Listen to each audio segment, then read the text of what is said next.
Let me hide myself in thee. Welcome to the Steady Anchor Podcast, a podcast on Christian faith and practice, highlighting doctrine and discipleship in the local church. I'm Luke, and welcome to the show. Hello, and welcome to the Steady Anchor Podcast. I am Luke, your host. This is part 8 of our journey through the book of Proverbs. We are studying one chapter a day, every day for the month of January. So far, we've completed our first week. It's been very successful. We've heard good stuff, good feedback, and it's been remarkably well received. People sharing, listening, thank you so much. It's been the most listened to week in our history as a podcast by far. So thanks again for listening and for sharing. Today we're going to go continuing our journey, reading through chapter 8, examining some of the implications, trying to understand what God is saying to us through this passage, looking at it, trying to understand what wisdom has for us, how to live a life of wisdom, how to honor God in the way that we live. Diving in right now. Chapter 8. Does not wisdom call? Does not understanding raise her voice? On the heights beside the way, at the crossroads, she takes her stand. Beside the gates in front of the town, and at the entrance of the portals, she cries aloud, "To you, O men, I call, and my cry is to the children of man. O simple ones, learn prudence. O fools, learn sense. Hear, for I will speak noble things, and from my lips will come what is right. For my mouth will utter truth. Wickedness is an abomination to my lips. All the words of my mouth are righteous, and there is nothing twisted or crooked in them. They are all straight to him who understands, and right to the one who finds knowledge. Take my instruction instead of silver, and knowledge rather than choice gold. For wisdom is better than jewels, and all that you may desire cannot compare with her. I, wisdom, dwell with prudence, and I find knowledge and discretion. The fear of the Lord is hatred of evil. Pride and arrogance and the way of evil, and perverted speech I hate. I have counsel and sound wisdom. I have insight, I have strength. By me kings reign, and rulers decree what is just. By me princes rule, and nobles, all who govern justly. I love those who love me, and those who seek me diligently find me. Riches and honor are with me, enduring wealth and righteousness. My fruit is better than gold, even fine gold, and my yield than choice silver. I walk in the way of righteousness, in the paths of justice, granting an inheritance to those who love me, and filling their treasuries. The Lord possessed me at the beginning of his work, the first of his acts of old. Ages ago I was set up, at the beginning, before the beginning of the earth. When there was no depths I was brought forth, when there were no springs abounding with water. Before the mountains had been shaped, before the hills I was brought forth. Before he had made the earth with its fields, or the first of the dust of the world. When he established the heavens I was there, when he drew a circle on the face of the deep. When he made firm the skies above, when he established the fountains of the deep, when he assigned to the sea its limit, so that the waters might not transgress his command, when he marked out the foundations of the earth.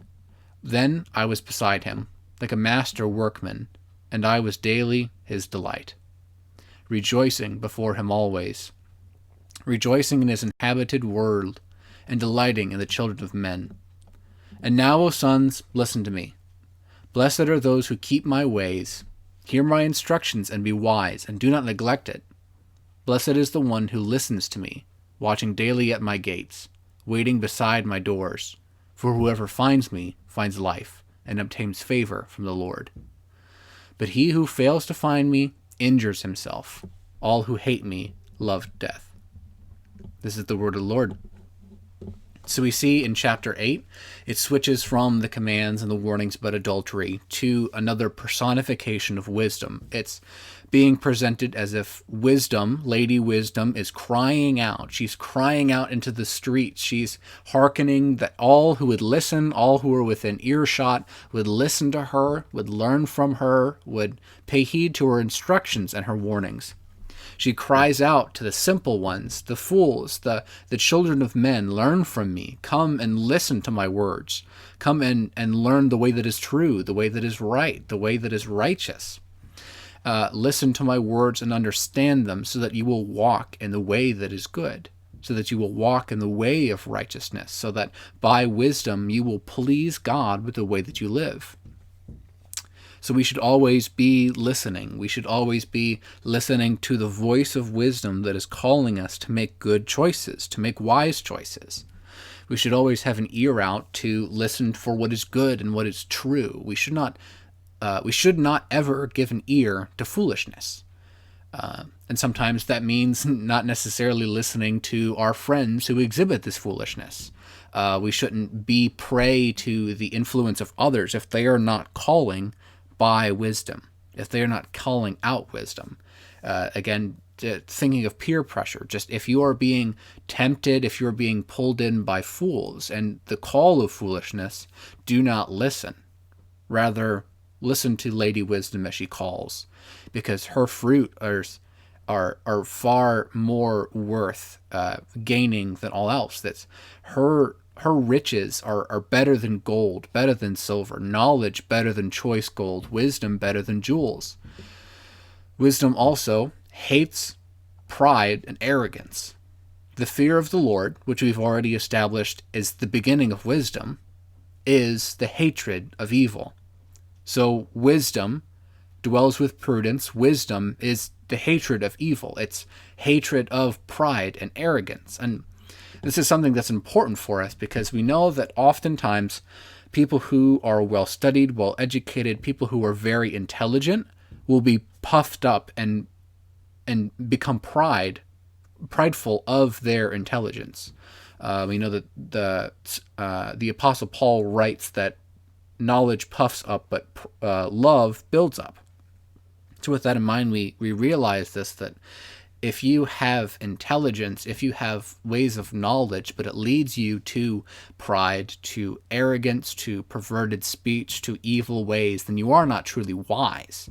Because wisdom hates evil, wisdom hates pride, wisdom hates arrogance. Wisdom is acknowledging that no matter how intelligent you may be, there is still so much more that you do not understand. Wisdom is humility despite your wisdom. Wisdom is humility despite your insight and understanding. It goes on to talk about the good fruit that is born by wisdom, that those who love wisdom, who diligently seek wisdom, get riches and honor, enduring wealth and righteousness, fruit that is better than gold or silver, justice and peace, granting an inheritance and filling treasuries. And again, this is a spot where we talked about in the introduction, where these are our general principles to help us guide us to what is good and what is true. They're help to point us in the right direction. So this is not an absolute promise that everyone who is wise will be wealthy, everyone who is wise will have ease and comfort all the days of their lives. No, because Proverbs are general premises that point towards divine truths. And so we can't claim this as like, well, the wiser I get, the richer I get, because that is not the point. That's not what the passage is trying to say. We also go through the passage where it talks about the Lord creating all things by wisdom, that by wisdom the Lord established the earth.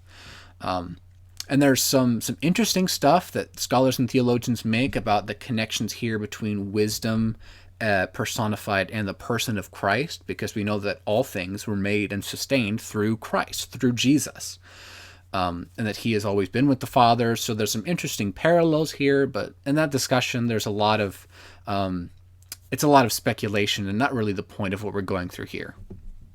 But so in the end, seeking wisdom is what brings light. It brings righteousness. Seeking wisdom means humility.